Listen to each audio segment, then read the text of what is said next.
दोस्तों नमस्कार। एक बार फिर से स्वागत है आपका देव जीएस में। और जैसा मैंने पहले फंडामेंटल राइट्स के ऊपर वीडियो बनाया था, जैसा आपको पता है कि फंडामेंटल राइट्स जो हमारे संविधान के 12 से 35 के बीच में है, और ये हमारे संविधान के भाग 3 में इसकी चर्चा की गई है। और इसके ऊपर हमने पहले 12 से लेके 21 तक का वीडियो कंप्लीट कर दिया है पिछले 2 वीडियो में। तो ये फंडामेंटल राइट्स के ऊपर तीसरी वीडियो है। तो अगर आपने इससे पहले फंडामेंटल राइट्स का वीडियो अगर नहीं देखा है, मतलब हमारे वीडियोज को नहीं देखे, तो आप जो है कि वापस से उन 2 वीडियो को पहले देख लीजिए।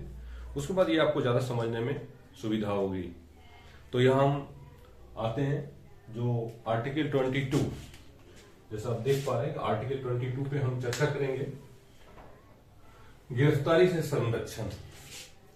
तो इसको जानने से पहले एक रिक्वेस्ट है कि अगर आपको ये चैनल पसंद है और हमारे बनाए हुए वीडियो से अगर आपकी जानकारी बढ़ने में कुछ मदद मिलता है, तो आप चैनल को सब्सक्राइब करिए और अपने दोस्तों के बीच में शेयर करिए। इसके लिए मैं आपका आभारी रहूंगा। तो सबसे पहले हम देखेंगे आर्टिकल 22। इसके ऊपर हमारा है और मौलिक अधिकार का काफी इंपॉर्टेंट है कि गिरफ्तारी से संरक्षण। आर्टिकल 22 मतलब प्रोटेक्शन अगेंस्ट अरेस्ट, कहने का मतलब गिरफ्तारी से संरक्षण। तो अक्सर गिरफ्तारी वर्ड एक बहुत कॉमन वर्ड है जो अक्सर जनरली सुनने के लिए आना चाहिए। सुनने में आता है लोग की गिरफ्तारी, उसकी गिरफ्तारी हो गई, उसको छोड़ दिया गया। तो सबसे पहले हम ये देख लें कि गिरफ्तारी क्या है, गिरफ्तारी कहते किसे हैं। गिरफ्तारी का जनरली लोग मतलब ये समझते हैं कि किसी को अगर पुलिस ने पकड़ के थाने में ले गया तब कहते हैं कि वो गिरफ्तार हुआ। ऐसा नहीं है, गिरफ्तार का इसका और ज्यादा मतलब है।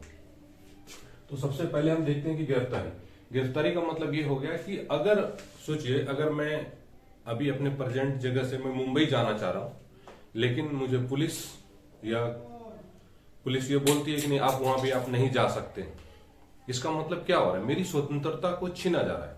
मैं अभी वॉकिंग करने जा रहा हूं, लेकिन पुलिस ये बोलती नहीं, अभी आप अपने घर के अंदर ही रहेंगे, आप वॉकिंग करने नहीं जा सकते। इसका मतलब क्या हुआ, मेरी गिरफ्तारी हुई है। गिरफ्तारी का मतलब क्या हुआ कि आपकी स्वतंत्रता को लिमिट करना, आपके फ्रीडम को लिमिट करना, चाहे जो भी कारण हो, इसका हम चर्चा आगे करेंगे, लेकिन आपकी फ्रीडम को लिमिट करना गिरफ्तारी। हो सकता है कि आपको थाने में ले आके एक लॉकअप में बंद करके फिर आपको गिरफ्तार किया गया, तो वहां पे आपकी स्वतंत्रता को लिमिट किया गया। या तो हो सकता है कि आपके घर में ही बंद कर दिया गया, तो आपको वो भी एक गिरफ्तारी है। तो हम गिरफ्तारी देखिए, गिरफ्तारी अगर हम समझते हैं कि आजादी को कम किया जा सकता है, तो गिरफ्तारी 2 तरीके से, जनरली हमारे यहाँ 2 तरह से गिरफ्तारी की जा सकती है, 2 रीजन से कि क्या कारण हो सकता है। पहला तो हो गया जिसको बोलते हैं पुनिटिव, मतलब दंडात्मक।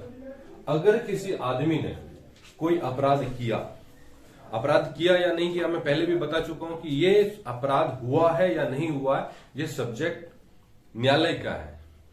जुडिशरी में ये जाके डिसाइड होगा कि अपराध हुआ है। लेकिन यहां कहने का मतलब है, अगर पुलिस ये मानती है कि आपने अपराध किया है, उस कंडीशन में आपको जब गिरफ्तार किया जाता है, मतलब आपसे अपराध होने की संभावना है, और उसके लिए आप उसके दंड देने के लिए अगर आपको अरेस्ट किया जा रहा है, तो दैट इज कॉल्ड पुनिटिव डिटेंशन।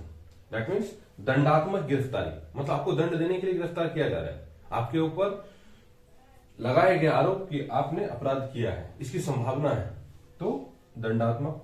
दूसरा क्या होता है कि जब आपसे लगता है, जैसे कि अगर गिरफ्तारी के दूसरा टाइप देखेंगे, प्रिवेंटिव जैसा नाम से क्लियर, प्रिवेंट, किसी चीज से बचने के लिए। अगर पुलिस को या सरकार को ऐसा लगता है कि आपके फ्रीडम से, मतलब आपको अगर गिरफ्तार नहीं किया गया, उस कंडीशन से सामाजिक अशांति फैल सकती है, देश में अशांति फैल सकती है, किसी पर्टिकुलर क्षेत्र में अशांति फैल सकती है। आप अगर कहीं पे स्पीच दिए या आपकी किसी भी दूसरे एक्टिविटी से अगर अशांति फैल सकती है देश के किसी हिस्से में या देश में, तो आपने अपराध कोई नहीं करने के बावजूद, आपने कोई अपराध, आपके ऊपर कोई आरोप नहीं है कि आपने अपराध किया, लेकिन इसके बावजूद भी आपको गिरफ्तार किया जा सकता है। उस कंडीशन में बोलते हैं निरोधात्मक गिरफ्तारी। जैसे आप लोग देखते होंगे जो नेता वगैरह होते हैं अक्सर काफी बार, जैसे अभी आपने हाल में देखा हो कि ये जम्मू कश्मीर से जब 370 हटाया गया, तो 370 हटाने से पहले वहां पे मुफ्ती महबूबा बोलती थी कि अगर यहां से हटाया गया तो जो है कि यहाँ पे खून की नदियां बह जाएगी, ऐसा मतलब कुछ ऐसा बयान था। तो जब 370 हटाया गया, 370 हटाया गया, तो वहां के जो जम्मू कश्मीर के बहुत सारे नेता थे, उन्होंने कोई अपराध नहीं किया था, लेकिन उनको गिरफ्तार किया गया। क्यों गिरफ्तार किया गया? बस इसी के एक्ट के अंतर्गत, निरोधात्मक कार्रवाई के अंतर्गत, मतलब उनके बाहर होने से, उनके गिरफ्तार नहीं करने से संभव था कि वहां पे अशांति फैल जाती, इसलिए उसको गिरफ्तार कर लिया गया। तो जब हम ये बात समझ गए कि गिरफ्तारी दो तरीके से हो सकती है, तो आर्टिकल 22 में, जब आर्टिकल 22, अब ये यहां पे खत्म कर देते हैं, और इसके बाद ये आर्टिकल 22, अगर हमको गिरफ्तार इन दो कारण से किया जा सकता है, अपराध होने के केस में या शांति भंग होने के केस में। तो अब देखेंगे आर्टिकल 22 में इसी चीज की चर्चा है कि गिरफ्तारी से संरक्षण, लेकिन यहां पे हम जो सबसे पहले बात कर रहे हैं आर्टिकल 22 का 1, 22 और 22 का 3। तो हम यहां पे देखेंगे कि कारण पूछने का, अगर आपसे कोई अपराध हुआ है, ये किस चीज के बारे में है? दंडात्मक, मतलब आपसे अपराध होने की संभावना है, उस केस में अगर आपको पुलिस गिरफ्तार करती है, तो आपका कोई अधिकार है कि आप पूछें कि मुझे गिरफ्तार करने का क्या कारण है, मुझे क्यों गिरफ्तार किया जा रहा है, मेरे से क्या हुआ है। हो सकता है मुझे नहीं पता हो, किसी दूसरे आदमी ने मेरे ऊपर कोई आरोप लगा दिया कि उसने मेरे घर में चोरी कर लिया, तो मैं पूछ सकता हूं पुलिस से कि क्या कारण है कि मुझे गिरफ्तार किया जा रहा है, क्या आपके पास किसी तरह का वारंट है मेरे गिरफ्तार करने के लिए। ये पूछने का हक हमको देता है 22 का ए। लेकिन ये कोई जरूरी नहीं है कि आपकी गिरफ्तारी जब की जाए आप पुलिस के पास हमेशा वारंट हो। काफी बार बिना वारंट के भी आपको गिरफ्तार किया जा सकता है। जैसे अगर आपसे कोई संगीन जुर्म हुआ, जिसको बोलते हैं कॉग्निजेबल ऑफेंस, जिसके अंतर्गत सजा ज्यादा होती है, जैसे किसी का मर्डर हो गया, किसी का बलात्कार हो रहा है, तो ये सब कॉग्निजेबल ऑफेंस में आता है। अगर कॉग्निजेबल ऑफेंस में है तो आपको बिना वारंट का भी गिरफ्तार किया जा सकता है। तो पुलिस आपको बताएगी कि आपके खिलाफ कोई वारंट नहीं है, लेकिन आपका ऑफेंस कॉग्निजेबल है, इस वजह से आपको संगीन अपराध है, इसलिए आपको बिना किसी वारंट के गिरफ्तार किया जाता है। ऐसा क्यों होता है? क्योंकि ऐसा लगता है कि अगर आपने सपोज किसी आदमी ने किसी का मर्डर किया, अगर उसको अभी तुरंत गिरफ्तार नहीं किया गया, वारंट निकालने में थोड़ा सा देर लग जाएगा, तो वारंट निकलने में जो देरी होगी, इस बीच में वो अपराध और भी कर सकता है। इसी वजह से उसे बिना किसी वारंट का, बिना किसी डिले का तुरंत गिरफ्तार कर लेती है। उस समय आपको पास वारंट होने की कोई आवश्यकता, पुलिस के पास वारंट होने की कोई आवश्यकता नहीं है। आप लेकिन अगर आपका नॉर्मल अपराध है, उस कंडीशन में अधिकार है कि आप पूछिए कि मुझे क्यों गिरफ्तार किया जा रहा है। आई थिंक समझ में आ रहा है, क्लियर हो गया होगा। मतलब अगर आप संगीन जुर्म नहीं किए हुए हैं तो आप ये पूछ सकते हैं। पूछ तो दोनों कंडीशन में सकते हैं, लेकिन वहां पर पुलिस आपको बताएगी। जब आपका कॉग्निजेबल ऑफेंस है, जब आपने संगीन अपराध किया है, तो उसमें आपको वारंट होने की पुलिस के पास कोई जरूरी नहीं है कि आपको गिरफ्तार करने के लिए बिना वारंट का भी गिरफ्तार किया जा सकता है। ओके, तो दूसरा देखेंगे 24 घंटे में। 24 घंटे में मजिस्ट्रेट के सामने पेशी। मतलब अगर आपको गिरफ्तार करे, तो ये नहीं कि पुलिस गिरफ्तार करके आपको थाने में, जनरली पुलिस गिरफ्तार करती तो थाने में रखती है, तो वहां पे गिरफ्तार करके ये नहीं कि आपको 24 घंटे या 3 दिन तक पता चले थाने में रखे हुए अपने लेवल पे। अब जानते हैं थाने में क्या होता है, वहां पे मतलब अपराध कबूलवाने के लिए कुछ आपको वो किया जा सकता है, आपके खिलाफ टॉर्चर किया जा सकता है। तो पुलिस को यह अधिकार है, मतलब अधिकार नहीं है कि 24 घंटे बिना मजिस्ट्रेट के परमिशन के अपने लॉकअप में रखे। अगर उसको लॉकअप में आपको रखना है तो उससे पहले वो 24 घंटे के अंदर 24 घंटे के अंदर विदिन 24 आवर्स आपको वो मजिस्ट्रेट के सामने पेश करेंगे। और मजिस्ट्रेट के सामने पेश करने का मतलब क्या हुआ? मजिस्ट्रेट के सामने ये बताया जाएगा कि इस आदमी ने इस टाइप का अपराध किया, ये मजिस्ट्रेट को बताया जाएगा, और मजिस्ट्रेट फिर ये सोचेगा और समझेगा कि इसे पुलिस को दिया जाए या इसे जेल में भेज दिया जाए। पुलिस मजिस्ट्रेट के सामने पेश करके पुलिस ये बोलेगी कि मुझे ये आदमी रिमांड पर चाहिए, मुझे इन्वेस्टिगेशन करना है इसके अपराध के बारे में, इसीलिए वो क्या करेंगे, रिमांड पे उसको मांगेगा, जिस आदमी को अपराध गिरफ्तार किया गया और मजिस्ट्रेट के सामने पुटअप किया गया है। लेकिन ये वहां के जो है मजिस्ट्रेट, उसके ऊपर डिपेंड करता है कि वो पुलिस को लगता है अगर मजिस्ट्रेट को कि वो पुलिस को रिमांड पर देना है तो रिमांड पे पुलिस को दे सकता है, या उसे जेल भेज सकती है। तो कहने का मतलब, लेकिन पुलिस का सबसे पहले काम है कि 24 घंटे के अंदर अंदर किसी भी आदमी को अगर गिरफ्तार किया गया तो उसे मजिस्ट्रेट के सामने प्रेजेंट करना है। उससे ज्यादा नहीं रख सकता कोई पुलिस। मजिस्ट्रेट के सामने प्रेजेंट करने में कुछ, जैसे कि आने जाने का, काफी बार ऐसा तो नहीं होता कि थाने के पीछे बना हुआ है न्यायालय, तो न्यायालय में प्रेजेंट करने के लिए कुछ टाइम लगेगा। तो ये टाइम अगर सपोज 5 घंटे का टाइम है तो 24 + 5 कर लीजिए। अगर 24 घंटा लग रहा है, 24 घंटा टाइम है, प्लस अगर 5 घंटा आने जाने का जो रास्ता है, कहीं वो ले जा रहा है, उसको जाम में फंस गया या कुछ और ऐसा टाइम हो गया, तो ये टाइम को छोड़ा जाएगा, ये टाइम को छोड़ दिया जाएगा। ये 24 घंटा प्लस आने जाने का टाइम कैलकुलेट किया जाएगा। पहले क्या होता था कि पुलिस किसी आदमी को गिरफ्तार कर लिया, 3 दिन तक डराने के लिए थाने में रखा हुआ है और उसके मारपीट कर रहे हैं, लेकिन अब ऐसा मिसयूज हुआ है इसका कि बिना कोई रीजन के उसको गिरफ्तार कर लिया 3 दिन के और उसके बाद छोड़ दिया गया। तो इसलिए इस चीज को देखते हुए अब ये सख्ती से, और आप देखेंगे थाने वगैरह में, अगर आप कभी आपके साथ ऐसा हो गया, कभी आपके किसी आदमी को कोई गिरफ्तार करे, तो आप देखिए पक्का उसका टाइम नोट करिए कि 24 आवर्स के अंदर उसको मजिस्ट्रेट के सामने पुटअप किया या नहीं किया। पुलिस अगर ले जा रही है किसी को गिरफ्तार करके, तो उस समय आप उसके वीडियो वगैरह शूट कर सकते हैं, उसमें टाइम हो जाता है, तो आप आसानी से ये कर सकते हैं कि ये हमारे उस आदमी को 24 घंटे के अंदर पुटअप किया कि नहीं मजिस्ट्रेट के सामने। अगर ऐसा नहीं करती है तो पुलिस के खिलाफ भी कार्रवाई होगी। उसके बाद जब किसी आदमी को गिरफ्तार किया गया, 22(3) बोलता है कि अगर किसी आदमी को गिरफ्तार कर लिया गया तो उसे ये अधिकार है, ये नहीं कि आप गिरफ्तार कर लेता उसको चुपचाप जो पुलिस कह रही है वही मानेंगे, ऐसा बात नहीं है। तो पुलिस उस आदमी को जिसको गिरफ्तार किया गया, उसको अधिकार है कि वो अपने किसी भी वकील से, जो उसको पसंद लगता है कि वो उस वकील से उसको सहायता करने से, मतलब वो वकील अगर उसकी सहायता करेगा, उसके लिए अगर वो करेगा, तो इस वकील के सलाह के बाद क्या होगा, इसको फायदा मिलेगा। तो कोई भी आदमी मनपसंद कानूनी सलाह ले सकता है, मतलब किसी भी आदमी से सलाह ले सकता है या किसी भी मनपसंद वकील से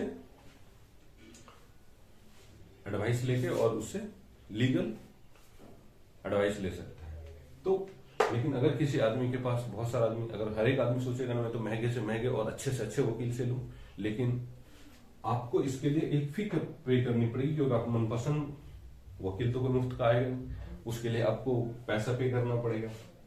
तो सभी लोग चाहेंगे, लेकिन कुछ आदमी ऐसे होंगे, अगर आप जितना पे कर सकते हैं तो आप उतना अच्छे वकील से होगा, क्योंकि ज्यादा अच्छा वकील होगा तो उसका ज्यादा पैसा लगेगा। लेकिन अगर कुछ आदमी ऐसे होंगे जो बेहद गरीब है, जिनके पास फाइनेंशियल दिक्कत है या वो किसी वकील को हायर नहीं कर पा रहे, तो उस कंडीशन में क्या होगा, तो उस कंडीशन में गवर्नमेंट जो है, गवर्नमेंट की ओर से आपको वकील प्रोवाइड किया जाएगा और वो क्या करेंगे, आपके लिए फाइट करेंगे। लेकिन होता क्या है कि गवर्नमेंट वकील जो होते हैं, इनको ऑलरेडी गवर्नमेंट से सैलरी मिलती है, तो वो आपके प्रति ज्यादा वफादार ना हो, तो ये ज्यादा केस हारते ही हारते हैं। इसीलिए जब तक कि आदमी की मजबूरी नहीं हो, कोई भी आदमी गवर्नमेंट वकील से विश्वास नहीं कर पाएगा। इसलिए बेहतर होता है कि आप अपना वकील कोई करें, क्योंकि नहीं, अगर आप नहीं करेंगे अपना वकील, तो आप कोई गवर्नमेंट वकील जो है प्रोवाइड करेगी। जैसे आप देखे होंगे कि कसाब को फांसी हुआ था, तो वहां पे भी गवर्नमेंट ने वकील हायर किया था, क्योंकि कोई तो बोल ही नहीं रहा कि वो हमारा आदमी है, तो उसे गवर्नमेंट ने उसके लिए वकील हायर किया, चाहे वो केस हार जाए। मैक्सिमम पॉसिबिलिटी कि गवर्नमेंट में जो है कि गवर्नमेंट वकील जो है वो केस हारेंगे। तो ये आप देख लिया कि मनपसंद सलाहियों। तब ये अगर आप ये गिरफ्तारी किस चीज के लिए हो गया कि आप दंडात्मक, अगर आपके ऊपर कुछ अपराध लगा गया है और उस केस में आपको क्या करें, गिरफ्तार करें, तो ये आप 3 जो है कि महत्वपूर्ण चीजें हैं जिसका आप ध्यान रखेंगे कि ये आप कर सकते हैं। और बाकी गिरफ्तार करने के लिए और भी कुछ कंडीशन है, तो हमें किसी एक अलग वीडियो में, क्योंकि फंडामेंटल का ये वीडियो नहीं है और ये फंडामेंटल का चूंकि सॉरी वीडियो है, तो इसमें जो है कि हम दूसरे को नहीं सबमिट करेंगे। तो नेक्स्ट वीडियो में अलग से बताएंगे कि आपको गिरफ्तार करते समय, अगर पुलिस आपको गिरफ्तार करने आई, तो आप क्या क्या और भी ज्यादा है कि पुलिस को गिरफ्तार करते समय क्या क्या ध्यान रखने वाली बातें, तो वो कवर करेंगे। अभी एक और जो देखेंगे दूसरा कि निरोधात्मक, दूसरा जो मैंने आपको बताया था गिरफ्तारी है, गिरफ्तारी का पहला टाइप हो गया। अब गिरफ्तारी का जो दूसरा टाइप है वो क्या है, निरोधात्मक, मतलब प्रिवेंटिव, मतलब आपने अपराध नहीं किया लेकिन तब भी आपको गिरफ्तार किया जाएगा। तो हम देखते हैं कि निरोधात्मक निरोधात्मक डिटेंशन, जो इस कंडीशन में भी हमारी गिरफ्तारी हो सकती है। तो इसमें हमने अपराध कुछ नहीं किया, लेकिन हमारे से या किसी व्यक्ति से ऐसा लगता है कि इस आदमी के गिरफ्तार नहीं करने से इंटरनल पीस या देश की या किसी हिस्से की शांति भंग हो सकती है। तो उसके लिए अलग अलग सरकार ने अलग अलग टाइम में अलग अलग टाइप के कानून बनाए। जैसा देख रहे हैं पीडीए, आसफा, उपा, मीशा, तो ये सारे एक्ट बनाए गया। मीशा, एनएसए, टाडा, पोटा, ये सारे एक्ट जैसे आपने सुना होगा कि पहले भी आप न्यूज में अक्सर सुनते रहते हैं कि ये सारे न्यूज इसकी वजह से उसको गिरफ्तार किया गया। तो ये सारे एक्ट हैं जिसके अंतर्गत गिरफ्तार किया जाता है। और गिरफ्तार करना काफ़ी बार जरूरी हो जाता है, क्योंकि किसी भी खास आदमी को अगर उस समय गिरफ्तार नहीं किया गया तो हो सकता है कि कुछ बड़ी इंसिडेंट्स हो सकती है। इसीलिए देश को चलाने के लिए काफ़ी बार ये जरूरी भी हो जाता है। और बहुत बार देखा गया कि इसका मिसयूज होता है, जो कि अब मिसयूज तो किसी भी चीज़ का हो सकता है, तो मिसयूज रोकना ये हमारा काम है, ये हमारे देश की सरकारों का काम है कि इसका मिसयूज ना हो। बाकी अब देखिए पीडीए सबसे पहले 1950 में जो बना, 1950 में, दैट मीन्स फुल फॉर्म में आप यहाँ पे लिखा हुआ प्रिवेंटिव डिटेंशन एक्ट, सबसे पहले इसी के अंतर्गत वो बनाया गया कि कोई भी आदमी जिससे इंटरनल पीस है, जैसा देख रहे हैं ये, लेकिन अभी काम नहीं कर रहा, ये अभी समाप्त कर दिया गया। उसके बाद देख रहे हैं आसपा जो अभी चल रहा है, तो आप देखेंगे इसके अंतर्गत, जैसा फुल फॉर्म है arm forces special power act, इसके अंतर्गत क्या होता है कि जम्मू कश्मीर, अरुणाचल प्रदेश या कुछ और जहाँ पे आतंकवादी एक्टिविटी ज़्यादा होती है, वहाँ पे आर्म फोर्सेस में सेना को ये अधिकार दिया गया है कि वहाँ पे किसी आदमी के ऊपर अगर आपको शक भी होता है तो आप उसे गिरफ्तार कर सकते हैं और उससे पूछताछ कर सकते हैं। तो काफ़ी बार इसका विरोध भी होता रहता है। जो मानवाधिकार आयोग है ये इसके बारे में ऑब्जेक्शन करता रहता है कि इसको हटाया जाना चाहिए, आसपा को हटाया जाना चाहिए, ठीक है। लेकिन आप देखेंगे कि काफ़ी बार अब एक्टिविटी हो रही है, अब किसी आतंकवादी एक्टिविटी हो रही है, तो आतंकवादी को अगर कहीं घर में छुपे हुए हैं तो आपको पहले सब कुछ प्रूव हो जाए, उसके बाद आप गिरफ्तार करेंगे, तो ऐसा पॉसिबल नहीं हो पाता। तो जरूरी है कि ये एक्ट का भी होना जरूरी है, लेकिन मिसयूज ना हो ये भी देखना हमारे गवर्नमेंट की बॉडी है उसका काम है, ठीक है। उसके बाद देखेंगे उपा, unlawful activity and preventive act, ये भी है अगर किसी तरह का ऐसा कोई एक्टिविटी लगता है कि अनलॉफुल है, जो हमारे देश के लिए खतरा है, तो उसके अंतर्गत आपको गिरफ्तार किया जा सकता है। मीसा आपने सुना होगा, मीसा नाम सुना होगा, इसको 1971 में बनाया गया था, 1977 में, काफ़ी इंपॉर्टेंट है जाना कि 71 में बना और 77 में ख़त्म हो गया। इसका मिसयूज काफ़ी बार इंदिरा गांधी के समय में हुआ। इंदिरा गांधी ने इसका काफ़ी बार, आप कहेंगे कि इंदिरा गांधी ने यूज किया, लेकिन बाकी के लिए, देश के लिए खतरा था। क्यों कि 1971 में जब ये बना और बाद में इसके अंतर्गत ही मेंटेनेंस ऑफ इंटरनल सिक्योरिटी के नाम पर बहुत सारे विपक्षी नेता के, मतलब जितने भी नेता थे उनको गिरफ्तार करके जेलों में भर दिया गया। उसके बाद अब जाहिर सी बात है कि जब उनको विपक्षी पार्टी को सबको जेल के अंदर भर दिया गया तो इलेक्शन जीतना थोड़ा सा इजी हो गया, क्योंकि वो प्रचार वगैरह नहीं कर पाए। तो गांधी जी के टाइम में, मतलब इंदिरा गांधी के टाइम में इसका मीसा का काफ़ी मिसयूज हुआ कह सकते हैं, ठीक है। और इसीलिए इसको 1977 में हटा दिया गया। फिर देखिए एनएसए जो अभी प्रभावी है, एनएसए के अंतर्गत अभी भी, जैसे कोरोना काल के दौरान आप देखें, कोरोना के समय बहुत सारे लोग, जैसे जो कोरोना के लिए जो बनाए गए थे मैनर्स कि आपको गैदर नहीं करना है, कहीं पर भीड़ नहीं करना है, अनावश्यक रूप से अपने घरों में ही रहना है, अनावश्यक रूप से कहीं घूमना नहीं है। तो जिसने भी उस कानून को नहीं माना, गवर्नमेंट के रिस्ट्रिक्शन को नहीं माना, उनको इस एनएसए के अंतर्गत ही गिरफ्तार किया गया था। उन्होंने कोई अपराध नहीं किया था, ऐसा कानूनी अपराध नहीं किया था, लगा था, लेकिन ये लगा कि अगर उनको अगर पकड़ा नहीं गया तो जो कोरोना को लेकर जो गाइडलाइंस गवर्नमेंट के द्वारा जारी किए गए थे उसको फॉलो नहीं किया गया तो ये बीमारी और तेजी से फैलेगी, इसलिए इनको गिरफ्तार किया गया था।